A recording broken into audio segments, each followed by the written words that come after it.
LSU, no, they ain't ready for the LSU. We the best in the league if you looking for talent. LSU going hard, but we beat Alabama, then we going out to Florida. Drown the Gators, everybody getting bucked when we step in the stadium. This the LSU anthem, you know it's a hit. You don't know another rapper two-step like this. See me screaming out the window, yelling purple and gold. I'm an LSU fan, girl, you know how we roll now. Back and back it on up. Hey, back and back it on up. Hey, back and back it on up. Hey, back and back it on up. Hey, way down in the back. Hey! I'll never get over it. We are live, Tigers Avenue. Welcome to the Tigers Avenue. Man, oh man, oh man. What a great day to be a Tiger. It was a good weekend.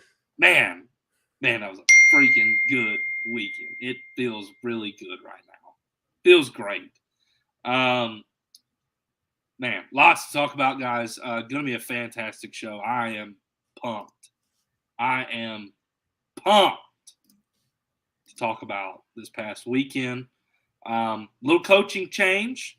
A little bit of a surprise for LSU fans. Sunday. No, Monday. Man, I've got my days mixed up.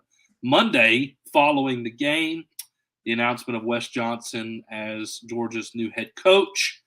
We will talk about that as well, and then a little bit extra at the end.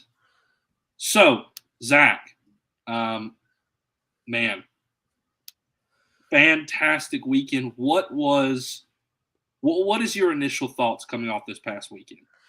All right, so I gotta clear this up first because I already know It was a huge topic of discussion at the beginning of the weekend. I know me and you both caught a lot of flack for it, right? I mean, so many people were coming at us on Twitter, just telling us how, incredibly stupid we were for questioning the decision to pitch Paul Skeens game one. I think a lot of people were, but I mean, come on. Yeah, people were acting like it was like a majority thing. Like, no, the majority of people were like, "What are we doing?" Like, it was like 10% of fans that were like, "This is what we need to do," right? And I'll say it because people acted. First off, people thought that by us saying that, we thought that Ty Floyd was not a good pitcher, which is false. People thought that by us saying that we thought Jay Johnson was a bad coach, which was false. People also thought that we were just speaking that as an absolute because I don't know if people even really paid attention, but I clearly stated one of the reasons that this would be a good decision is if you are going to have weather delays. I stated that. Yeah. And I guess people just ignored that. I guess people don't read into the context clues a whole lot, Reagan. They just read that you think it's not the best decision to start Paul Skeens, that you think it's a mistake to start Paul Skeens, and they're like, "Ooh, we're freaking out." No, we weren't. Is that what they do? Is that what they do behind their phone? They read it? Apparently, because we stated that, we also thought that LSU was not going to get out of the regional. We thought they were going to lose the entire thing. Apparently, that's what we thought. But it is what it is. Fans will be fans. Yeah. No, we did not think we were going to lose the regional. No, we did not think Jay Johnson was a bad coach. No, we did not think Ty Floyd was a bad pitcher. No, we did not have. We did not have faith in our bullpen. Is that how we're saying that? Listen, we have faith. We had faith in our bullpen. We trust Jay Johnson.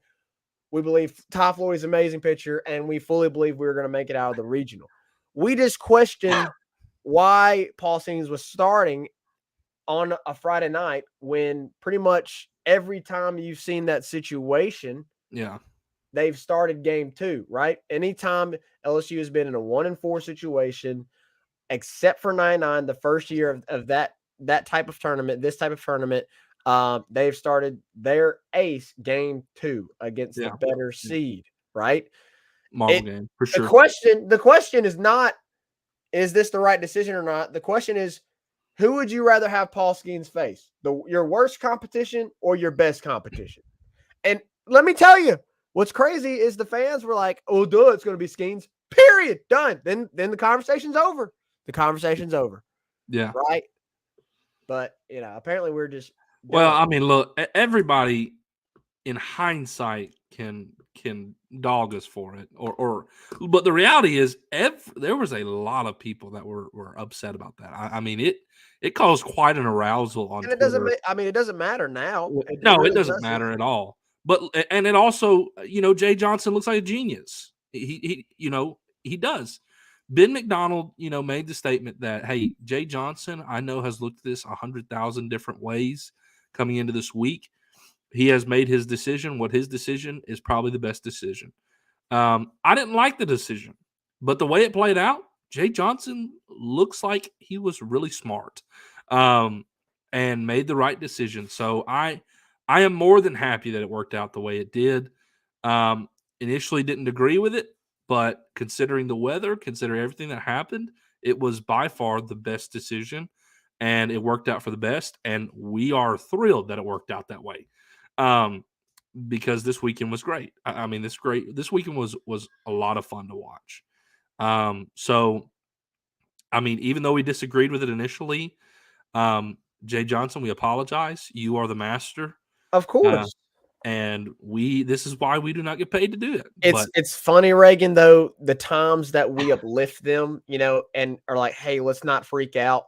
They're like, "You should be freaking out. You should be worried." It's like, it doesn't matter what you say, Reagan. There's going to be people that contradict it no matter what. Whether you're being negative and criticizing a little bit, Sure. and critiquing a little bit. Well, all of a sudden, we're the couch coaches apparently, Yeah. and we have no room to talk. Look, Because apparently coaches are can't take criticism at all, or whether it's we're trying to tell you the sky isn't falling, and then everybody's spewing their negativity. the sky is falling and word vomit at us. Either way, it's going to come back at us and bite us in the butt with the fans, no matter what. Look, people who say things like you're a couch coach, or he gets paid to do this. Like, guys, when you sign up to be a college coach,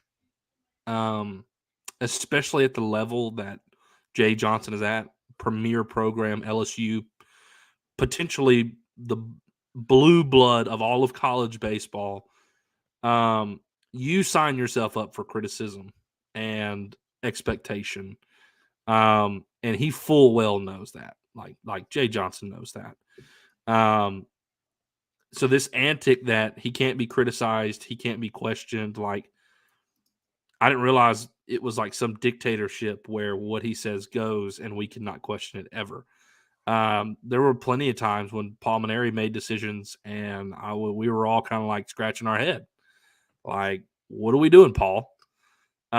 Same with like Les Miles and Ed Orgeron and at times Brian Kelly. Like, you are a premier coach at a premier school. You signed up for this, and they understand and they know that criticism will come. I mean, that's almost part of the job. So, but look, it panned out for the best. That's why he's the man for the job. And I trust him. I trust Jay fully. But I'll be honest, I fully disagreed with it. But the way it's played out now, I'm willing to say and have no problem saying I was wrong. Well, again, hindsight is always 20/20. And, obviously, we don't have the information that Jay Johnson has. And I'm sure he got you word about the weather. And that's why we stated it, right? It's not like we didn't say anything about it at all and just said that, well, Jay Johnson's an idiot. He should have never made this decision. We said it's a mistake. It's a mistake unless he has a reason like the weather, right? Yeah, people don't like to look at the words that include an extremely important context clues, like unless or but. Like, people don't like looking at those words in tweets, right? They just look at the statement and then they just take that to heart and run with it. And we were saying, we said on our last show before the regional that we would like to see Hurd or Floyd And the fact that it was Tulane, we would go with Hurd. I don't know if y'all know this guy or not. His name's Skip Burtman. May have heard of him a time or two. Skip Burtman on Hold the Rope said he would pitch Thatcher Hurd. So I don't think we were also like way off base. Yeah, I don't think we were just being complete idiots. So maybe you heard of a guy. Maybe they've also heard of Paul Maneri, but he also suggested pitching Thatcher Hurd game 1. Don't know if y'all have heard of him either. Yeah. So, you know. But it's all good. I think their opinions are kind of important. Sure. But look, Jay was right. He was right. He was. And it worked out for the best. And Zach, I think I can speak for you when I say we are thrilled. Like, of course. This weekend was incredible. So, enough with that, Zach. And we've cleared the air on that now. We disagreed. It panned out the way it did. Great. Zach, there's a lot of comments in here. Yeah, let's get to some comments and then we'll talk some more about the regional. Yeah, let's do that. So apparently the Cincinnati Bengals are in here. That's pretty dope. What up, he Bengals? said so cool. I don't know if he's referring to like, how good looking I am, or Reagan's beard, or the show in general. I don't know what's really cool, but appreciate you joining, Bengals. Ryan in here as always. Big MIL. I don't know if we've had that. Welcome Big in. MIL. Have you been with us? Appreciate you joining, man. Appreciate you joining. Feeling super, us as well. Ryan said, I didn't like the decision at the time, but reserved a right to wait and let it play out. Oh, absolutely. Apparently, nowadays, Ryan, you can't do that. Doug knows in here. Apparently, I think he was at the game. Great time at the box yesterday. Boys got locked in. Man, what a great game to be at yesterday, for sure. And Reagan might have some news on our end that being some games here in the near future. That'd be pretty dope. For us, we went to Hoover. Well, I went to Hoover. You didn't go to Hoover, but I went to Hoover this year. I did not get to go to Hoover. Maybe we'll be checking off some bucket list items here soon. Hopefully. Absolutely. Hopefully. Danny Girl is back with us. Welcome, Danny Girl. Danny Girl. Haven't seen you here in a while, but it doesn't matter. Glad you're here now, joining us live. She said, I don't always trust JJ's decisions, but dang it, if they didn't silence my concerns every time I question something. Yeah, I mean, we're like, oh, I don't know about the bullpen. And then the bullpen comes out in the last 2 weekends and they're phenomenal. I don't know about, situational hitting. And then you had the last 2 games where they came out and they gave you extremely clutch hits when you needed them to win the game and put yourself in the driver's seat in those games. Just seeing, I don't know about the Skeens decisions. And then we find out the weather is rolling in, right? Yeah. Just seems like that. Doug, backing us up a little bit here. Appreciate it, Doug. Didn't Poche lose a game 1, and we had Lang pitch out of the losers bracket. I guess people forgot that year, right? Yeah. I don't know exactly. I'm guessing that was that 2017? 2016, something like that. Lang, that was probably one of those 2017, years. 2016, somewhere in there. Robert, here's a good question. Robert, we will get to this question. Wants to know who the next pitching coach is going to be. Reagan, I'm going to let you run that because, to be honest, bro, I haven't really cared right now. Yeah. We'll get to that comment in the next segment. We'll for sure definitely talk about that next segment. Oh, Danny Girl said I was a couch coach on every Travinsky pass ball. Yeah, that was an issue. I don't think you're necessarily a couch coach there, oh, Danny Girl. I think that is an issue. Now it didn't rear its ugly head. You kind of were fortunate, and it seemed like every time that happened, there was nobody, on third. That never happened when they were on third. So that credit to Travinsky for whenever it mattered the most. You kept the balls in front of you, but did struggle behind the plate this weekend, for sure. Let's see. Ryan said, I'd like to hear a certain coach chime in. I'm assuming he's talking about Skip Berman or either Paul Maneri. We'll see. Or any coach in general. Yeah. Robert said he wants Alabama pitching coach Jason Jackson. I would love to have Jason Jackson, but I think Jason Jackson's going to get the head coaching job. Considering the job he's done since they fired Bohannon. Christina Guffney. I hope I'm saying this correctly. Christina, appreciate you joining. I think she's a first. At least I haven't seen her in there before. So thank you for joining us, Christina. If you've been here before, welcome back. This is the first comment I've seen from Christina, so welcome. She's saying go. I'm assuming she's wanting us to reply Tigers. Go Tigers. Go.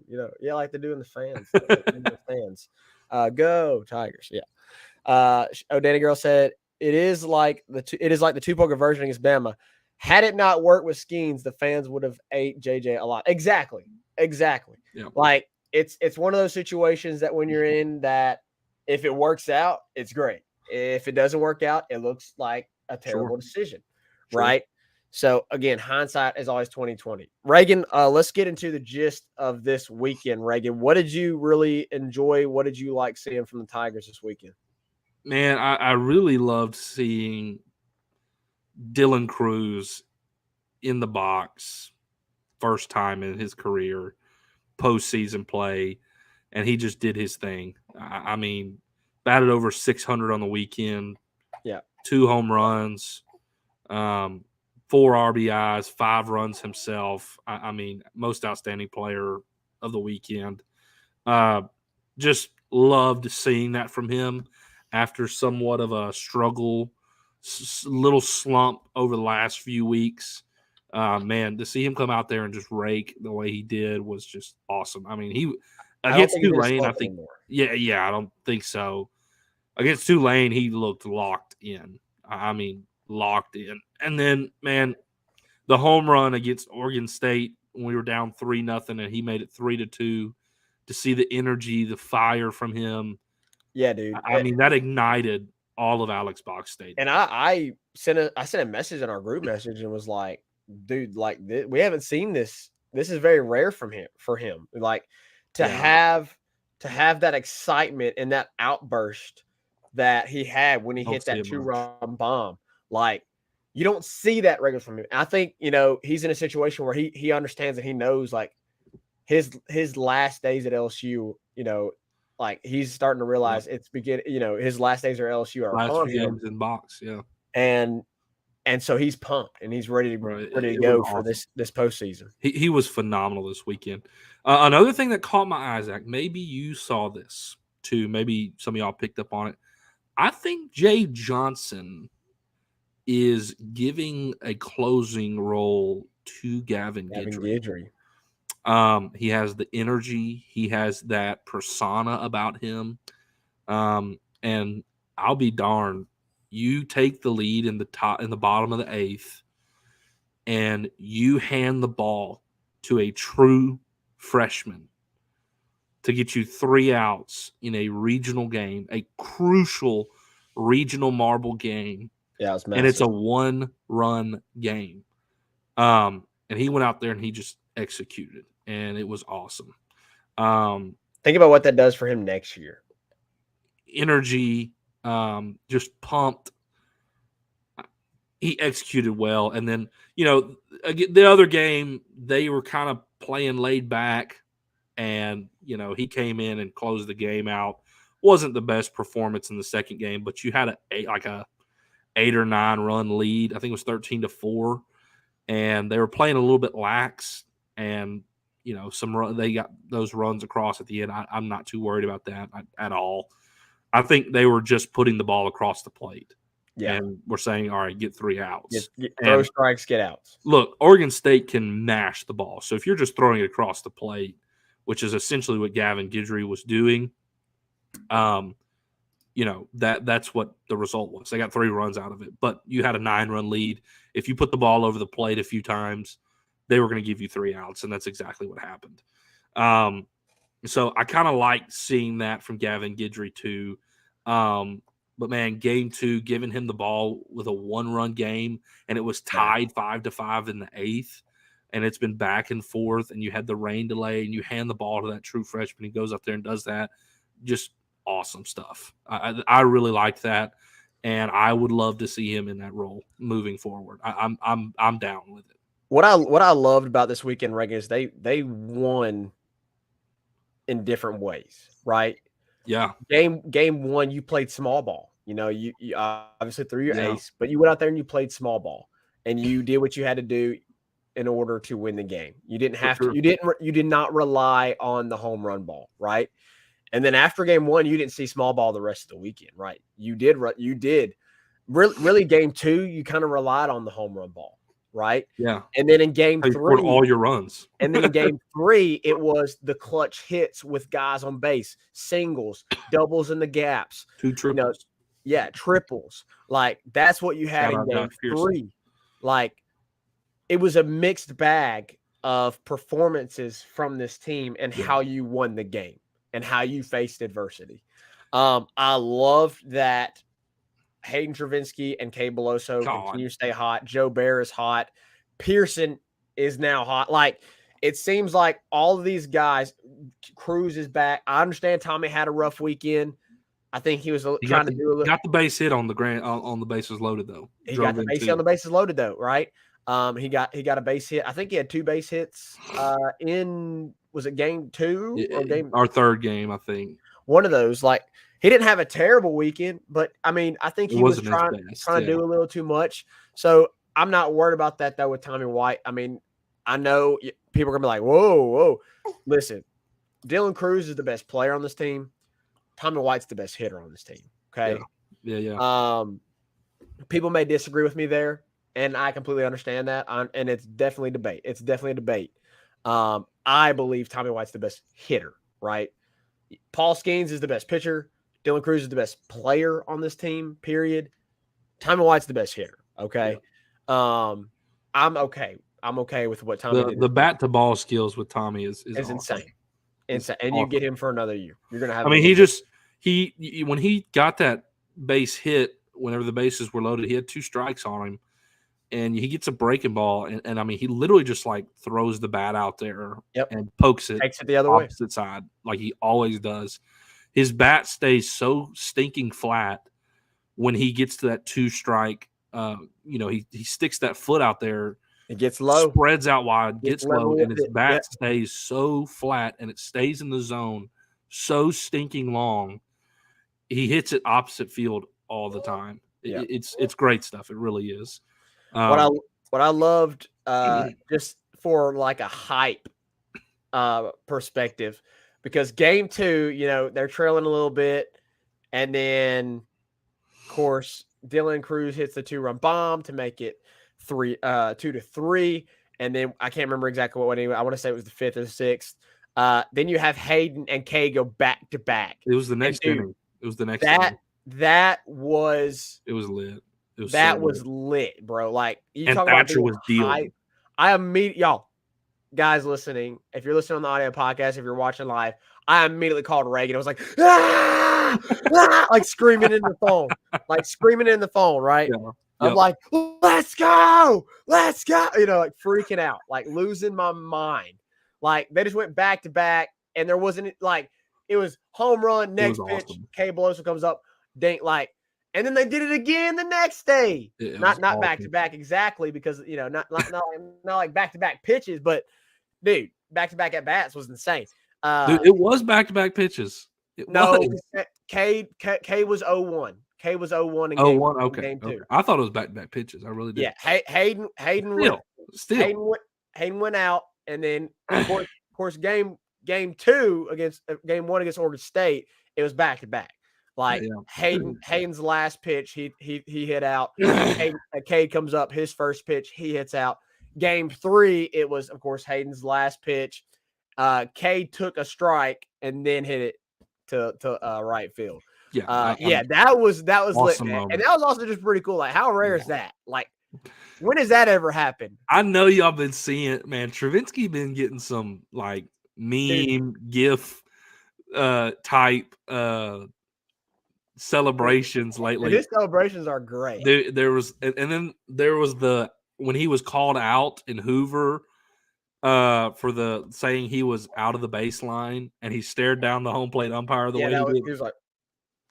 And then they have the video of him in the dugout when Beloso hits it back to back again. He goes, no way, and he's holding his hands up like this, and then all of a sudden he just goes. like what? He's freaking hilarious. I mean, a happy-go-lucky kind of character, yes, man, and you love it.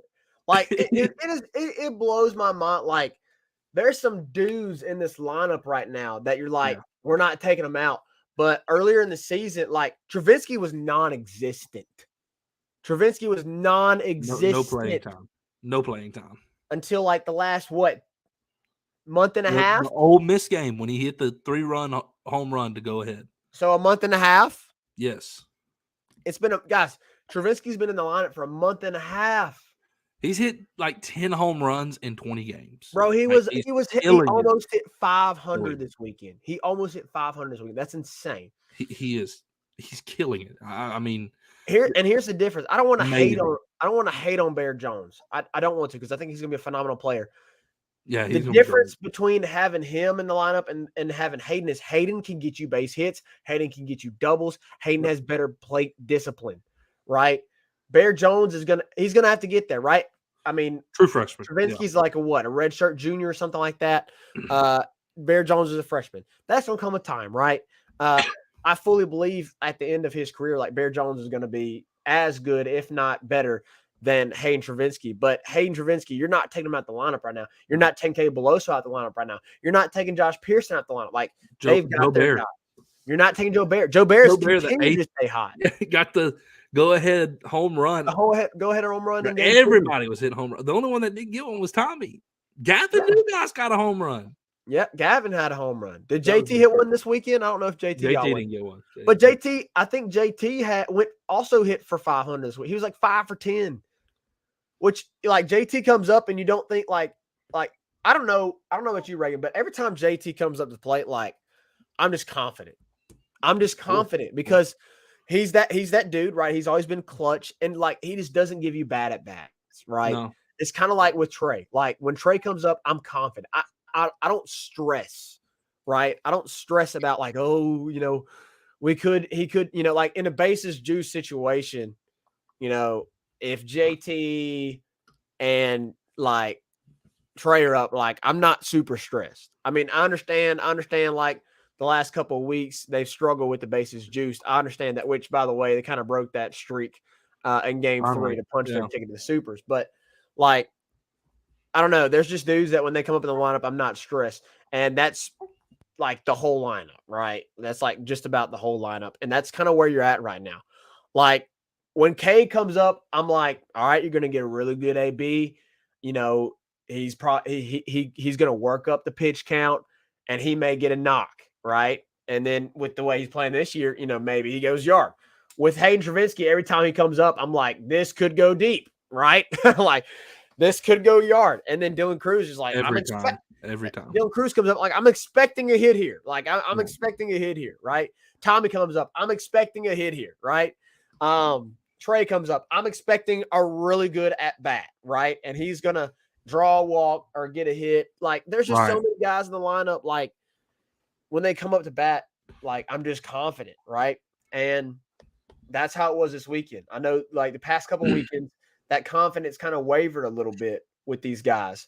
And the constant times of leaving guys on base and the issues with RISP. Like, that was an issue, like, the past couple of weekends. It wasn't this weekend. It really was. I know you had a couple of times. I think it was game 2. First 2 innings before the weather delay, yeah. First 2 innings, but after that, like, you broke free. How about I don't know if we've mentioned this, Reagan. How about the freaking job by Thatcher Hurd? Holy, we haven't talked about that. Holy freaking! First off, Ty was great. I know he didn't get to go as long. Struck out the side in the first. Like, he was great. He was Ty. I'm not worried about Ty at all. Kind of got a high pitch count there for a little bit, but he did get a high pitch count. But it worked out kind of perfectly for you to be able to bring in Thatcher Hurd and really kind of ramp him up like it was going to be a new game. And holy crap, Reagan. Like, I understand he gave up the homer.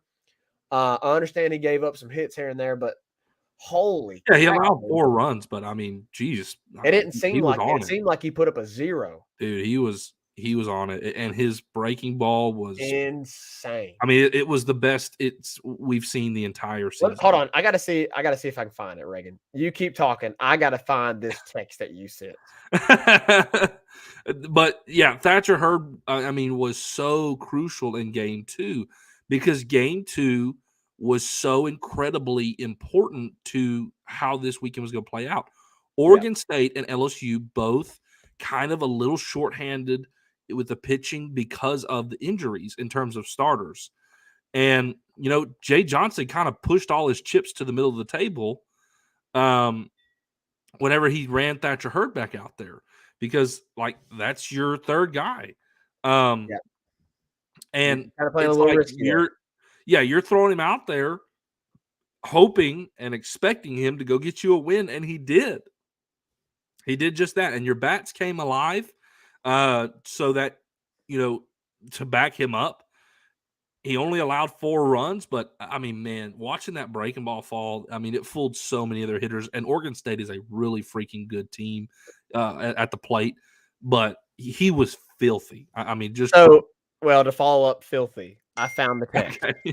Okay. So I can't remember. I don't remember what strikeout it was. I know he struck out the side. He gave up a single, and then he struck out the side. Okay. Put up a 0, which was massive. Okay. So this was when it was 3-2, and then they had the top of the inning. This is before LSU had hit the 2 home runs. So you kind of brought it close. You needed a 0, right? Yeah. You needed a 0. He gives it the leadoff single. He strikes out the side on the last batter. He just drops the curveball in there. The hitter didn't even want to touch it. And Reagan sent us in our LSU group chat. This is really just me, Reagan, and Dad. He brought the nasty, dirty, stinky stuff with him tonight, with the sick emojis, like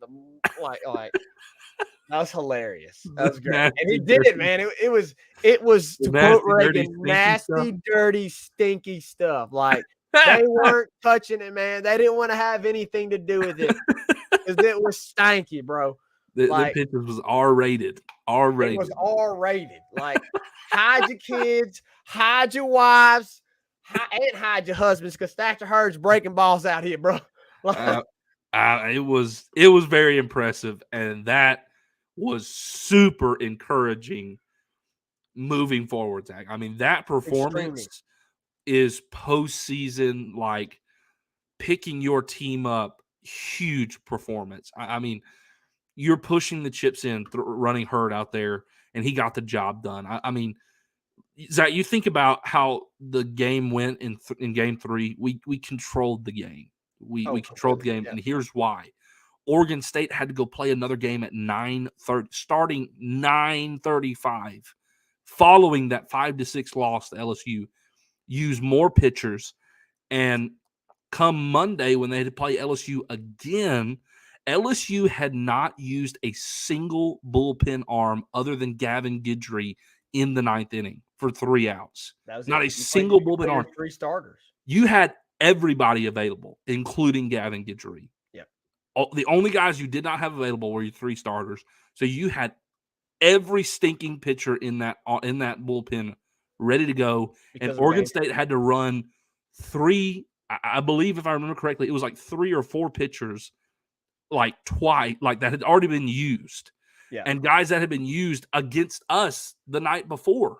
Mm-hmm. And they were just worn out and tired and had been pitching and played a game well past midnight and were burnt arms. And we raked on them and put up 13 runs, and it gave you a huge cushion for your bullpen to go in there and take care of business. Yeah. It was a huge advantage to win Game 2. Massive. If you don't win Game 2, you got to go play Sam Houston State at 9:35. You don't have Thatcher Hurd. You have to use that entire bullpen, and then you have to go beat Oregon State twice. It was a monumental task if you lose that game. Yep. And Thatcher Hurd's performance will be won you the regional. Yes. Won you the regional. It won you the regional. This regional is because of Thatcher Hurd. Think about how much we crapped on him earlier in the season. Absolutely. And he will be a key moment in this postseason if we continue to make a run. It was huge. It was massive. Let's get to some comments, Reagan, because they continue to fly in. I did want to mention this because a little insight to next year. Ryan said we've been asking for a closer all season long. I think that this year is a foreshadowing of next year, because I fully believe Gavin Guidry is going to be your everyday shortstop next year. I don't think he's going to be pitching much for you, but I think he's going to be that guy whenever you need somebody to close out a game next year. So he's going to be your everyday shortstop. And then when you need somebody to come in and close a game, they'll put somebody in at short. Maybe it's Ben DePolt. I don't know. We'll figure out what the roster looks like next year. But, you're going to put somebody in at shortstop and bring Gavin Guidry in to close the ball game out. And I think that's what you're going to see next year. I think they're kind of molding him for it this year. So, yeah, it's been massive to see what he's been able to do. Robert said, I honestly think we'll get to this next, Reagan.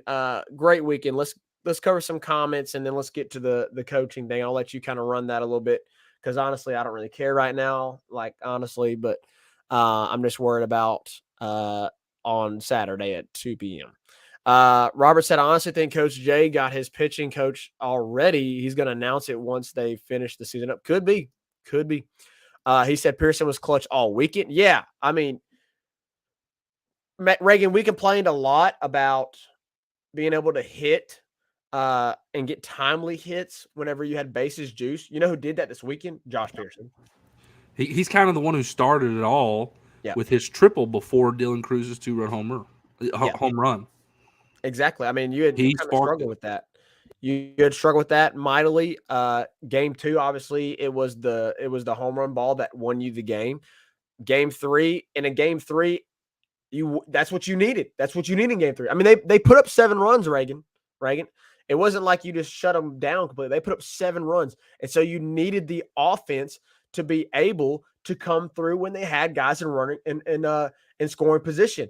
And Pearson is the guy that did that for you.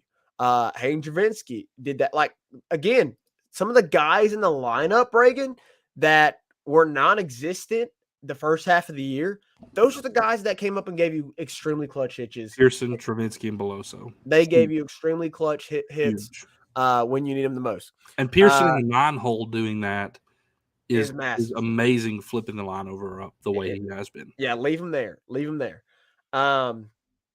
Big MIL said Travinsky and Beloso back-to-back jacks 2 days in a row. That was awesome. We talked about that. Ryan said if this team plays like they played this weekend, then there's no team that can beat them. I agree. Hey, just a heads up. Sorry, y'all. I know I was distracted there for a second. I know y'all didn't know this, but I was literally holding my 2-month-old son this entire show so far. Hey, he was good. No crying. He was kind of, he had his pasty in his mouth. He was good. He was kind of asleep, and I just handed him off to mama to be fed. So he's happy. So just a heads up, in lieu of that comment, Zach, nobody can beat them. If Wake Forest gets to Omaha and LSU gets to Omaha, you will have to go through Wake Forest to get to the finals. You will be in the same bracket as them. Have to be. Yep. You will have to go through them. Again, the point that my dad made when I mentioned that to him is, well, when was the last time the number 1 overall seed won the whole thing? And I was like, you're right. 1999, year I was born, was the last time the number 1 seed won it all. So, but still, y'all, Wake Forest has a lot of stinking pitching that's really good. They can hit. You're going to have to go through them if they both make it to Omaha if you want to get to the finals. Troy Shockley, Troy, I can't remember if this is your first time in here or not. Maybe it's just your first time commenting. Appreciate you joining the show, Troy. Appreciate your support. Continue to join us, man.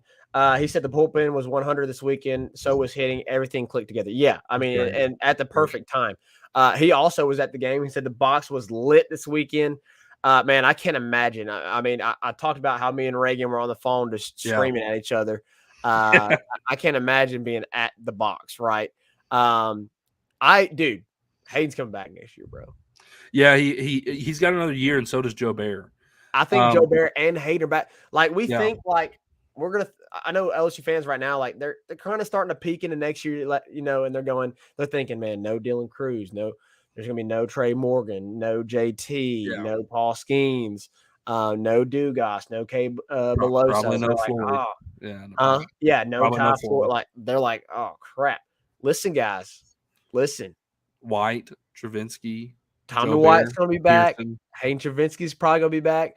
Braden Jobert's probably going to be back. Josh Pearson's probably going to be back. Like, I think you're going to be okay. And then you have the freshmen that have shined at times this season. Paxton Clean, Bear Jones.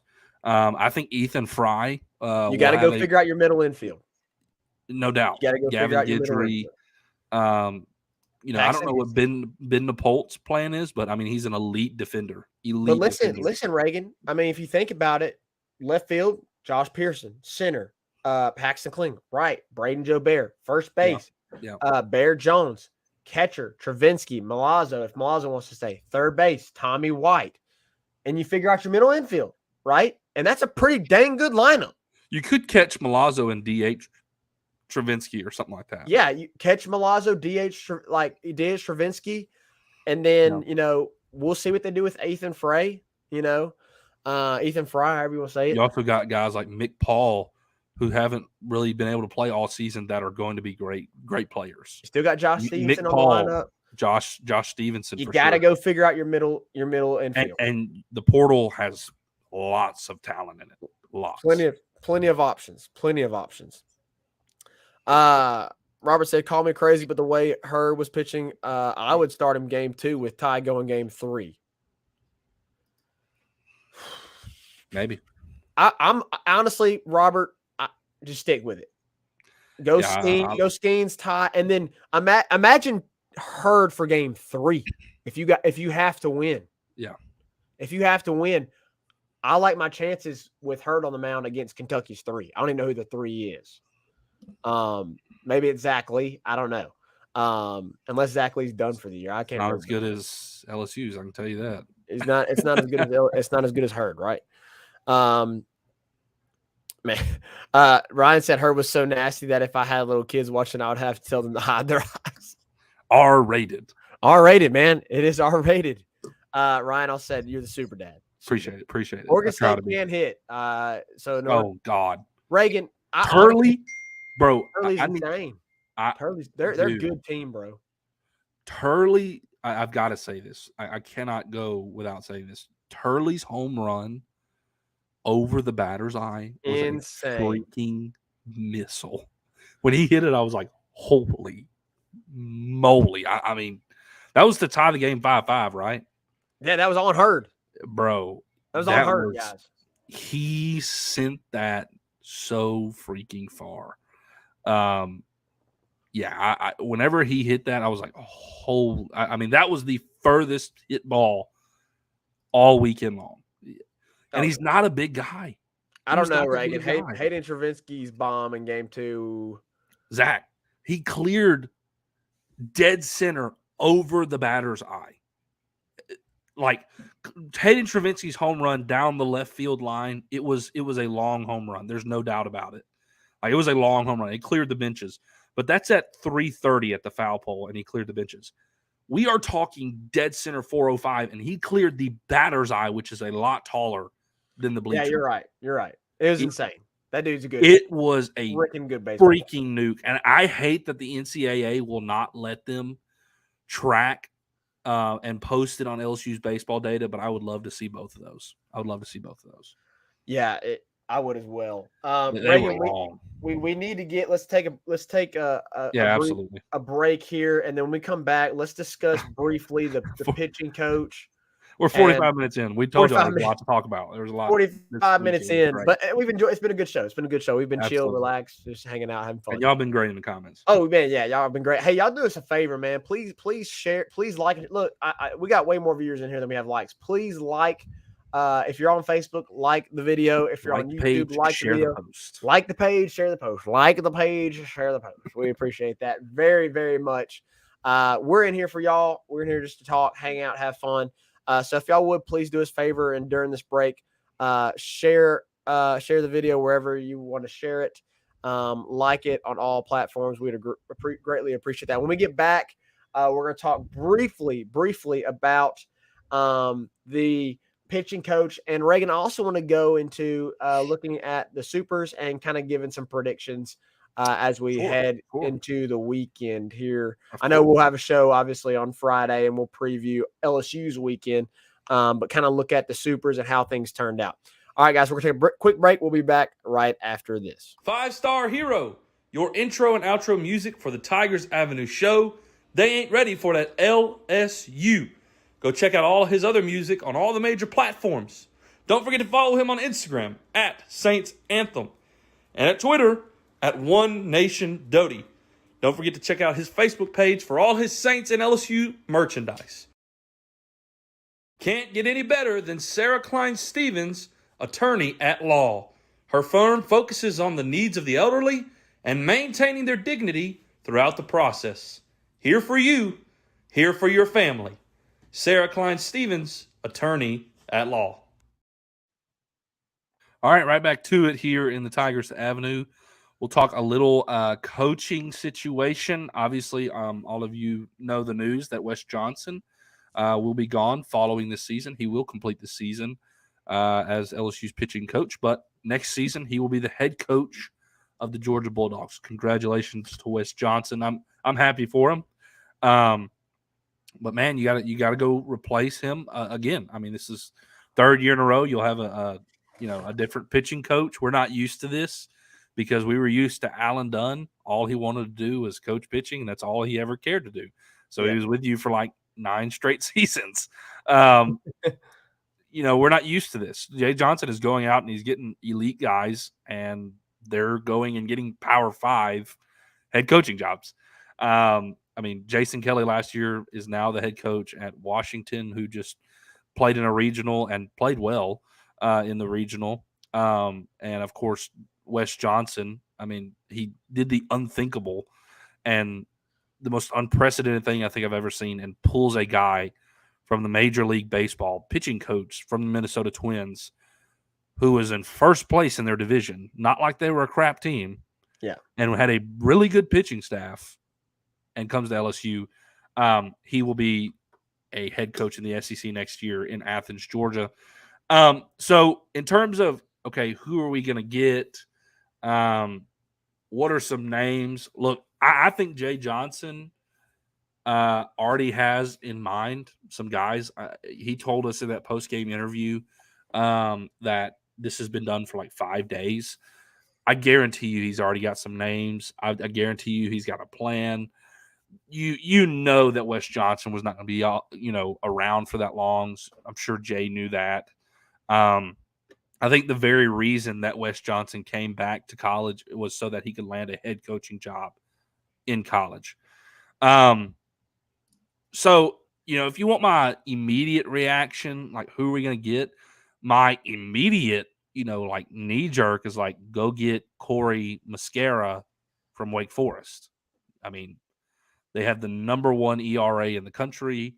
They have a legitimate Friday night starter 1, 2, and 3. Like all 3 of their guys, their weekend rotation guys, could be a Friday night guy on a lot of teams. So he's done a fantastic job at Wake Forest. That's like my knee-jerk reaction. But there's some other great, guys out there, at some mid-majors that are putting up great numbers. The third best ERA in the country is Northeastern. Kevin Cobb is their pitching coach. I guarantee you Kevin Cobb would love to come coach pitching at LSU. For sure. I guarantee you Indiana State's Justin Hancock, who, by the way, is coaching in a super regional this weekend in TCU, which, by the way, I hate that Indiana State's not able to host their super. Yeah, that's because they earned it. I hate that. But they are the 4th overall ERA. I could name those names, but I guarantee you Jay Johnson has some kind of plan, and he's going to pull the name out, and everybody's going to be like, wow, that's a fantastic hire. Last year, I don't think anybody in the world would have ever thought it was Wes Johnson, the Minnesota freaking Twins pitching coach, is now LSU's like. So I'm, short term, like I really am not worried whatsoever, like not in the slightest. Wes Johnson is a great coach, probably one of the best pitching coaches in the country. Coached at Arkansas, coached at Mississippi State, coached at the major league level. Like the dude was bound to be a head coach one day. It was like no question it was going to happen. LSU has the brand, the name.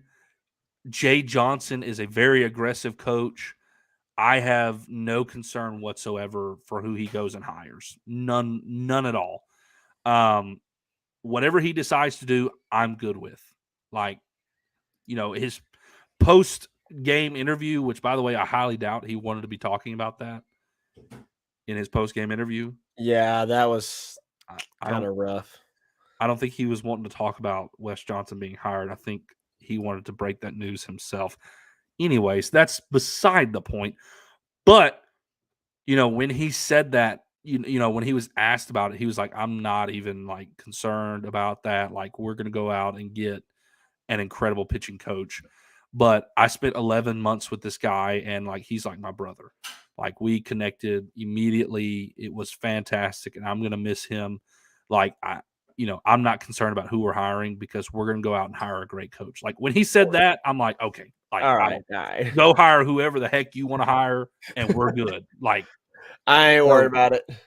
I in terms of like talking about that, I don't think we need to discuss it even like any further. Like, I don't think we need to discuss it any further. Yeah, other than when some names pop up. Scott Woodward is going to let Jay Johnson do whatever he wants to do. He's going to let Jay Johnson. And he's going to go get the best guy that probably you can get.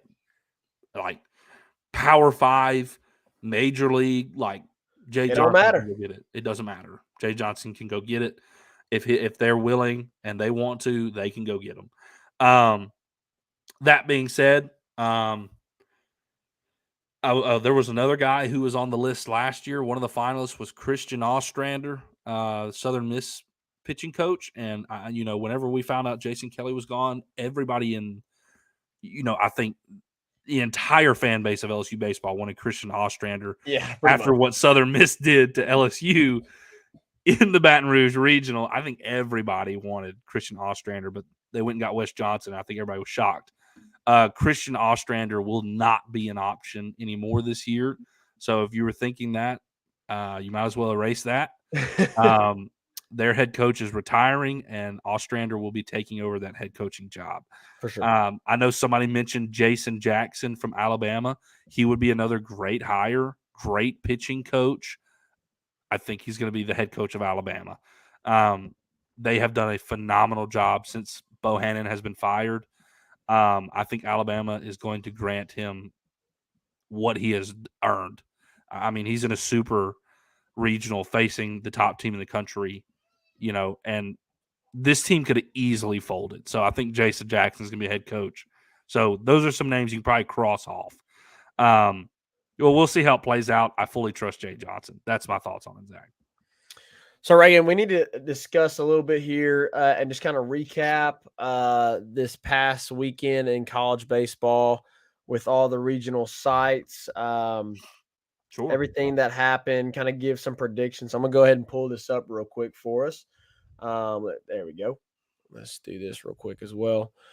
So these are the 16 teams, Reagan. Yes, these are sir. 16 teams that made it out. Reagan, you'll have to help me a little bit here to be reminded of who was hosting what and whatnot. Yeah. Let's see. Obviously, Wake Forest is hosting. Stanford is hosting. LSU's hosting. Man, this was interesting. Southern Miss gets the host over Tennessee. I freaking love it because I want Tennessee to lose. I hope Tony Vitello does not get to make the trip to Omaha, and he has to stay at home and cry and eat popcorn and watch Omaha from his recliner. Honestly, Reagan, I want the rematch. I want the rematch from last year. I want Southern Miss.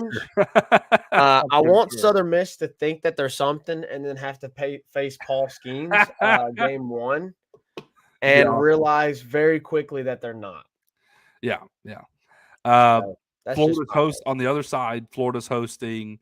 Virginia's hosting. Oregon is hosting. And unfortunately, TCU is hosting that one when Indiana State would have easily gotten it, but logistically they can't work it out. I know they released a statement. It was something to do with the hotels and another event, which completely sucks, but it is what it is. So it's pretty much some surprises. I really wasn't surprised to see Texas come out of their regional. Sure.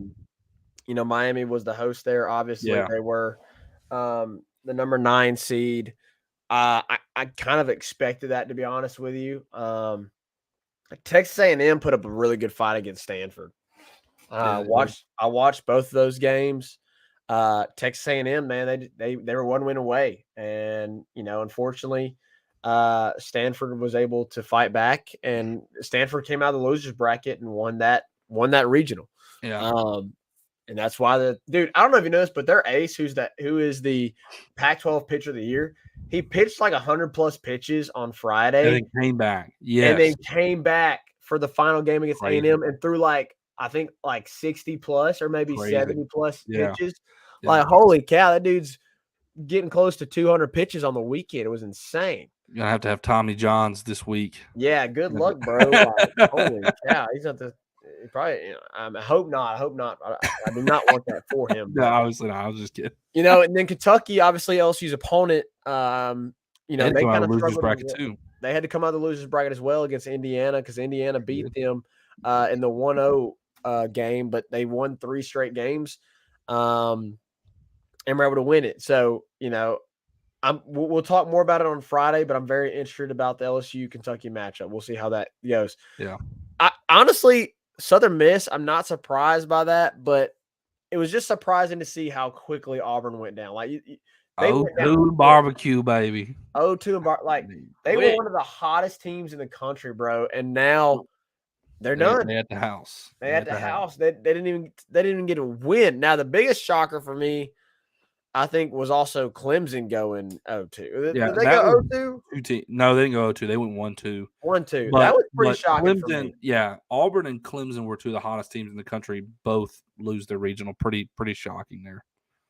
Florida had to also come back in their regional. Like, sure did. There's a lot of teams that had to come back through the losers bracket. Florida had to come back. Carolina. Florida had to come back through the losers bracket. Kentucky had to come back through the losers bracket. Stanford had to come back through the losers bracket. Am I missing anybody that had to come through the losers bracket? I don't think so. I think that was just about everybody. What do you think about Duke and Virginia? I don't know. Duke, I feel like had one of the easier regionals to draw, being at Coastal Carolina. They're a solid team. Ryder and North Carolina Western. I don't even know. I don't. But I think Virginia comes out of that, honestly. One of the coolest matchups to me is the fact that Oregon put out Vanderbilt and Oral Roberts gets through. I'm trying to remember. I'm drawing a blank on which theirs was. They had the Oklahoma State one. Oklahoma State, that's correct. Yeah, Vandy and Oklahoma State both gone. And, dude, it feels like the same thing every stinking year with Arkansas. It's never enough. It's never enough. They never can do it. They choke in the postseason more than any other college baseball team. I think. Ooh, I don't know. Ole Miss had. I know they won it this past year, but before that, dude, Ole Miss was right there with them. True. But, like, you think about the last 3 seasons. Arkansas, 2 years ago, 3 years ago with Kevin Kopps, you lose in a super regional to NC State. And you pitched Kevin Kopps, whatever it was, in the final game to win it. And NC State raked. Yeah. They lost in Omaha last year. That you go back a long time ago when they were literally 1 out away from winning it all, and they let a fly ball in foul territory fall between 3 players. Oregon State goes on to score the tying run in the 9th, goes on to win that game in extras, wins game 3 the next day, and Arkansas blows it. And then here again, you have a great team. Hagen Smith is a great pitcher, and TCU annihilates them. Both times. Annihilates them. You know what? Trey Richardson annihilated them single-handedly the first game. Yeah, he hit 4 home runs in 2 games against Arkansas. 2 grand slams in 2 innings and a 2-run homer in that same game. 20-4 and 12-4. That man was responsible for 10 RBIs. Golly. 10 of their 20, Reagan. It was 10 off of those home runs, but he drove in another run. He had 11 RBIs that game. He had 4 hits. It's insane, bro. That, golly, I mean, they had a great team. And get annihilated in their own home regional against TCU. I mean, that was embarrassing. That was embarrassing. I hate it for my Arkansas fans, but I'm also not. I'm not trying to hate. I'm just saying, like, I'm not that is unhappy. So embarrassing. That is so embarrassing. I'm not unhappy to see Arkansas gone though, because they're a good team. I mean, Yeah. It seems like they fall short in postseason play, but they are a good team. I'd hate to see them in Omaha, but Look, I'm not gonna lie, Zach. Dave Van Horn gives me Pulmonary vibes, and Pulmonary won a championship though. Dave Van Horn hadn't done it in like 20-something years. He's a good coach. Just hadn't been able to get the great coach, but man, like, you got to win one someday. I mean, golly, I think that's the year he'll retire. As soon as they win one, he'll retire. Like, man, he'd be like, all right, I'm done. Yeah. So Reagan, I mean, this is the 16. We don't have to pick them now. We can do that. We'll do that. Let's do that Friday. Yeah, absolutely. Since we'll be previewing the Super Regional for LSU, we'll pick our Super Regional. We'll give our Super Regional picks on Friday. Overall, it's been a great show. Let's wrap it up with some comments. Y'all send us. Tell me your tell me TAs. I know Ryan's got one in here. If you're in here, thank y'all for joining us. If it was your first time joining, really appreciate y'all. It's been a really fun show. Ryan said, "Tell me TA." Let me exit off of this first. He said, "Tell me TA, what does Kentucky do pitching wise? Do they start their number 2 and ace on Saturday, kind of like they did in the regular season?" We'll probably get more into that on Friday, but I would do imagine it. So do it. You want to do that? Do it. I'm good with that. We'll probably find out. Before Saturday, so we might know Friday what they're. You want to give us game 1? That's fine. Go for it. Go right ahead. Mingione, if you are listening, if you want to hand game 1 to us by not starting your ace, you go right ahead. If you want to hand us 1 win to start the weekend in Baton Rouge, absolutely. Go for it. Go for it. 100% agree. I cannot disagree. Totally down with that. Do it. Please do it. Tyler said Vanderbilt was very surprising. Yeah, I mean, they were hot at the end of the week, at the end of the regular season. They, of course, won the SEC championship. Yeah, that was brutal. That was brutal for Vanderbilt. But Zach, it goes to show you Hoover means absolutely nothing. Absolutely nothing. I love Hoover. I mean, they're going to be able to enjoy that and say, "Hey, we won the SEC championship." Oh, absolutely. And I would love success in Hoover. Like, I want to win Hoover every year we get there. Absolutely. I mean, anybody does. But in terms of this tournament, the NCAA tournament, it means nothing. I mean, with A&M, Arkansas, Vandy, and Florida were probably your best teams, that played in the SEC tournament. Those are your 4 best teams. I mean, your 4 final teams.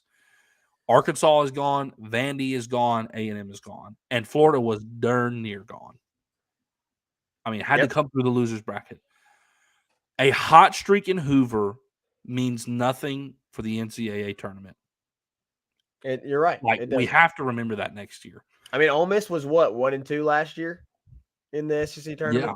Yeah, not good. I mean, they didn't do good at all. No, I mean, they barely scraped in because of their performance. Yes. If you remember last year, they kind of got hot there at the end of the regular season, swept LSU, won the remaining SEC series after that. And then, so they were like on the brink, and it was like, okay, if they get, a really good performance at Hoover, they're for sure in, right? And they go 1-2, and then they kind of were on the brink there. And fortunately, they got in. And it didn't matter because they went all the way and won it. That's all that matters. I know you see Dad's comment in there. I know you see Dad's comment. Okay, so we got to say it. Apparently, if we win, we are going to Omaha. We've never been, but Dad has made it known to both of us today that if LSU can get out of the Supers and get past Kentucky, we are going. Game 1?